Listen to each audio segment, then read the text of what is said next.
नमस्कार, आदि टीवी देख रहे हैं आप। मैं हूं आपके साथ ऋषिका गुप्ता। और चलिए सीधे रुक करेंगे खबरों की ओर। जहां भोपाल में बीजेपी के कार्यकर्ताओं ने डॉक्टर श्यामा प्रसाद मुखर्जी की जयंती के अवसर पर कार्यक्रम का आयोजन किया, जिसमें मुख्यमंत्री डॉक्टर मोहन यादव ने श्यामा प्रसाद मुखर्जी की प्रतिमा पर माल्यार्पण किया। इस दौरान सीएम ने कहा कि डॉक्टर श्यामा प्रसाद मुखर्जी का व्यक्तित्व अद्वितीय रहा। दुनिया के सबसे कम उम्र के कुलपति बने थे, कांग्रेस से इस्तीफा देकर निर्दलीय विधायक बने, केंद्रीय मंत्री जब बने तो भारतीयता के आधार पर उद्योग धंधों के लिए देश की दिशा तय की। धारा 370 के लिए पूर्व पीएम जवाहरलाल नेहरू को उन्होंने बताया कि यह देश की एकता अखंडता के लिए गलत है।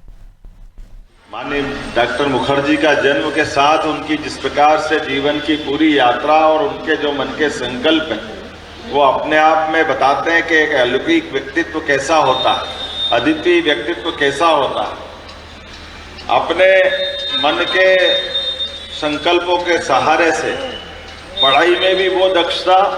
जो विश्व के सबसे छोटे कुलपति तक उनको उम्र के दरमियान 33 साल में उस इंग्लैंड के सारी डिग्रियां लेकर के भी कलकत्ता तत्कालीन समय में मान के चलो कि ईस्ट इंडिया की एक तरह से वो उनकी केंद्र था कलकत्ता। उस कलकत्ता के अंदर वाइस चांसलर बनकर के भी जिस ढंग से उन्होंने भूमिका अदा की, और उसके बाद का जीवन भी हम सब ध्यान रखें कि मौका पड़ा तो विधानसभा में भी कांग्रेस से इस्तीफा देकर के निर्दलीय विधायक बनने का जिनमें मुद्दा रहता है। और उन्हीं के कारण से बड़े पैमाने पर जिनने ये भांप लिया था कि बंगाल का विभाजन करा करके, और बंगाल के विभाजन के दरमियान भी उनकी बड़ी महत्वपूर्ण भूमिका है, और पाकिस्तान के आसन्न संकट को संभालते हुए तत्कालीन समय के बंगाल के हिंदुओं को बचा करके देश के हिंदुओं के साथ रखने का जो उनका बड़ा योगदान था, ये अद्भुत था। जिस प्रकार से माननीय डॉक्टर मुखर्जी ने निर्णय बताया भी सही, और ये एहसास कराया पूरे देश को, माननीय नेहरू जी को, कि धारा 370 लगाना ये हमारे पूरे भारत की सांस्कृतिक एकता के लिए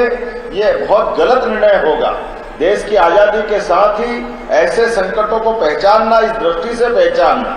और कई बार पहचानने वाले तो मिल जाएं, समझने वाले भी मिल जाएं, लेकिन अपनी नीचे तक ऐसी जड़ें भी कि जनता के बीच में जनता के दिलों को पर राज करने का मौका भी, और बुद्धिमत्ता की उत्कृष्ट पहचान डॉक्टर मुखर्जी जिनने कहा कि ये निर्णय गलत है, और उस गलत निर्णय के परिप्रेक्ष्य में न केवल वो तत्कालीन मंत्रिमंडल से बाहर आते हैं, बल्कि कोई सोच ही नहीं सकता कि राष्ट्रीय स्वयंसेवक संघ से मिलकर के भी जनसंघ खड़ा किया जा सकता।